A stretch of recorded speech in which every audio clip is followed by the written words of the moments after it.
ଆପଣମାନଙ୍କୁ ମୋ ୟୁଟ୍ୟୁବ୍ ଚ୍ୟାନେଲରେ ସ୍ୱାଗତ। ଜୀବନରେ ଦୁଃଖ କାହିଁକି ମିଳେ ଆସନ୍ତୁ ଜାଣିବା। ଗୋଟିଏ ବୃକ୍ଷ ପାଇଁ ଯେମିତି ଜଳ ଏବଂ ସୂର୍ଯ୍ୟ କିରଣ ଦୁଇଟି ଯାକ ଅତ୍ୟନ୍ତ ଆବଶ୍ୟକ, କିନ୍ତୁ ଦୁଇ ଜଣଙ୍କ କର୍ମ ଭିନ୍ନ ଭିନ୍ନ। ଜଳ ଶୀତଳ ପ୍ରଦାନ କରେ, ସୂର୍ଯ୍ୟ କିରଣ ଉତ୍ତାପ ପ୍ରଦାନ କରେ। କେବଳ ଜଳରେ ବୃକ୍ଷର ବିକାଶ ସମ୍ଭବ ନୁହେଁ।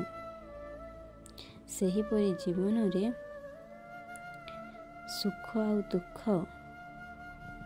ଦୁଇଟି ଯାକ ଅତ୍ୟନ୍ତ ଜରୁରୀ।